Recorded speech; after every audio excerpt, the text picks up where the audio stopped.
Olá, aqui é o professor Vítor Araújo e vamos agora falar das regras de derivação da função inversa e da derivada da função raiz enésima. Ok? Então, estas são regras muito úteis, que elas vão aparecer também para as derivadas das funções trigonométricas inversas e também da derivada do logaritmo como inversa do exponencial, ou derivada da exponencial como inversa do logaritmo. Então, se a função dada tem uma inversa, ok? No ponto y0 igual a f de x0 temos, né, que a derivada é não nula, certo? Então, a inversa é derivável em y0, portanto reparem que a inversa, né, tem que estar definida, vai estar definida em y0, porque é a imagem do x0, ok? Então, nós precisamos de saber que a inversa é derivável em y0, então ela é derivável em y0 sempre que a f seja invertível e no x0 a derivada seja não nula. Então f menos 1, a inversa, caso exista, ela é derivável em y0 e a derivada da inversa em y0 é 1 sobre a derivada em x0. Ok? Portanto, atenção. A derivada, reparem, tem o ponto x0 e y0, a derivada da inversa é em y0, e esta regra diz que a derivada da inversa em y0, imagem de x0, é 1 sobre f' em x0. Ok? Vamos já usar isto daqui a pouco.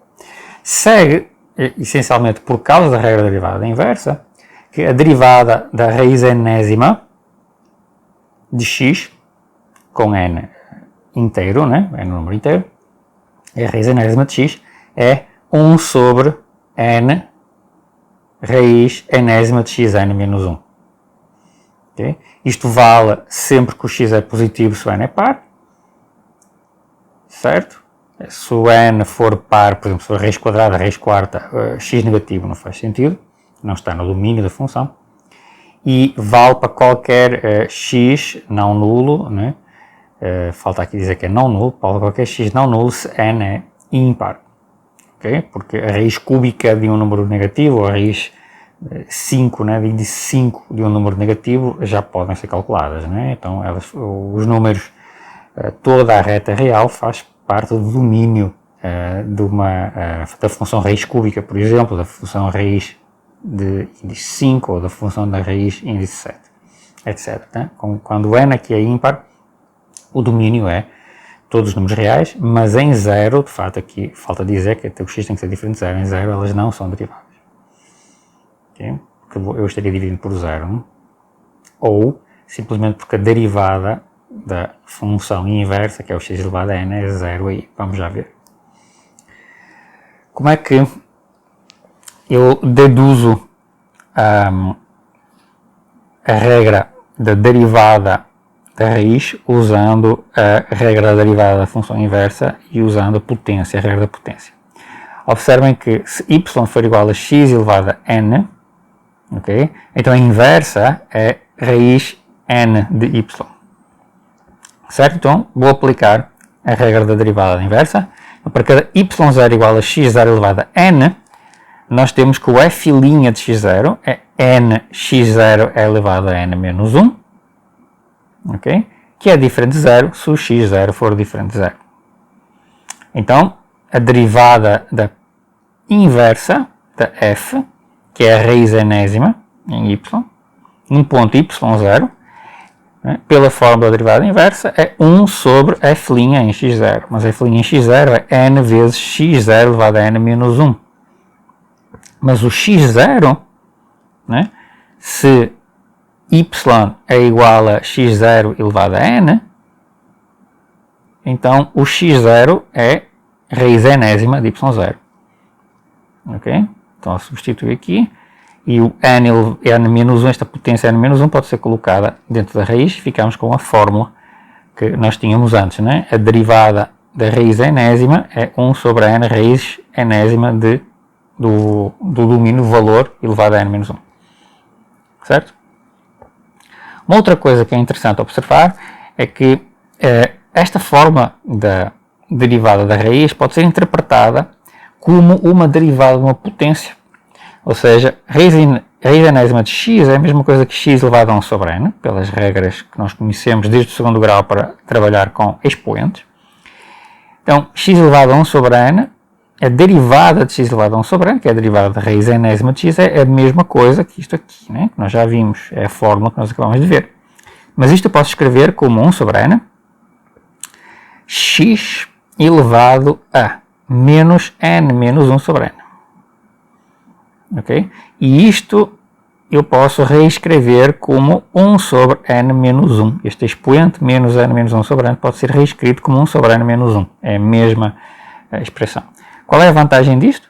É que isto é exatamente a aplicação da regra da potência a um expoente 1 sobre n. Vocês lembram? A regra da potência era x elevado a um certo expoente igual ao expoente vezes x elevado ao expoente menos 1. Mas isto é exatamente o mesmo resultado aplicado a x elevado a 1 sobre n. Ok? Ou seja, a regra da potência vale com expoente 1 sobre n. E de fato a regra da potência vale com qualquer expoente.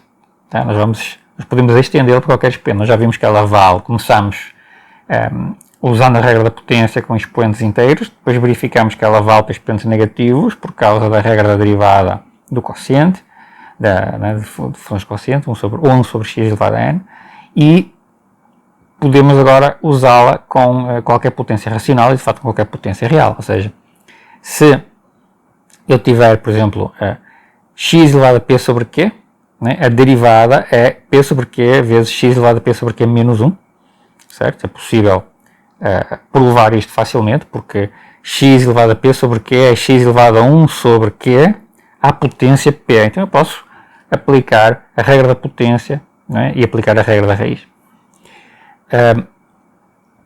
E dá este resultado. Né? Métodos mais pormenorizados, de fato, e a gente pode fazer isso tomando limites, okay? Um pouquinho mais sofisticado, nós podemos mostrar, de fato, que o mesmo vale para qualquer expoente real. Ou seja, x elevado a alfa tem como derivada aqui, que está a derivada, alfa x elevado a alfa menos 1. Okay? A derivada de x elevado a alfa é alfa x elevado a alfa menos 1 para qualquer número real alfa. Assim, por exemplo, x elevado a raiz de 2 tem como derivada raiz de 2 vezes x elevado a raiz de 2 menos 1. Ok? Ou seja, eu posso colocar qualquer número no expoente, qualquer número racional, ou qualquer número real, de fato, inclusive irracionais. Certo? Isso tudo está bem definido, faz sentido. Okay? Então, temos uma extensão importante da regra da potência. Né? Nós podemos usá-la diretamente como para trabalhar com raízes, para trabalhar com expoentes negativos e, portanto, em particular, se vocês não quiserem memorizar a regra da raiz, a regra da derivada de uma raiz enésima, ou seja, vocês não precisam, de fato, memorizá-la. Basta pensar que a raiz enésima de x é x elevado a 1 sobre n e aplicar a regra da potência. Ok? Assim não precisamos de memorizar mais uma regra. Sobre a derivada da função inversa, eu gostaria de mencionar que nós podemos tentar visualizar um pouquinho o que se passa. Lembrem que o gráfico da inversa, né, é o gráfico da função dada refletido na bissetriz y igual a x, ou seja, se este for o gráfico da função y igual a f de x, eu reflito na reta y igual a x e obtenho aqui o gráfico da inversa. Tá. Então, se isto aqui é a derivada da inversa que corresponde à inclinação da reta tangente aqui, então se eu refletir também, a reta tangente do outro lado tem uma inclinação que é exatamente 1 sobre m, se a inclinação original é m. Okay? Portanto, se y igual a mx mais k é tangente ao gráfico de y e f de x no ponto x0, y0, então a tangente a y igual a f menos 1 de x no ponto y0, x0, ponto trocado, é 1 sobre mx mais r, onde o k e o r dependem, não é, da posição aqui dos pontos. Mas as derivadas a gente sabe calcular, né? Suma é m, que é a derivada da f, a outra é 1 sobre m, que é 1 sobre a derivada da f. Tá? um gráfico que eu acho interessante. Aqui vocês têm y igual a x ao quadrado em azul, a sua inversa, a raiz de x em vermelho, y igual a raiz de x, e aqui no ponto 1, 1, que pertence a ambos os gráficos, né? Tem a reta tangente a y igual a x quadrado em verde e a reta tangente a raiz de x em lilás. Ok? Então a reta tangente a verde, né? A reta tangente da curva azul é 2x menos 1, y igual a 2x menos 1, e em lilás tem a reta x mais 1 sobre 2, que é a reta tangente a raiz quadrada, a função raiz quadrada no ponto 1, 1. Podem verificar isso, fazer as contas, são bem simples. Okay? Isto é a representação gráfica e reparem que tem a simetria em relação à reta y igual a x. Para vocês traçarem a diagonal aqui, tudo aqui é simétrico em relação a essa diagonal. Okay? Em seguida vamos falar de uma das mais importantes regras de derivação, que é a derivada da função composta.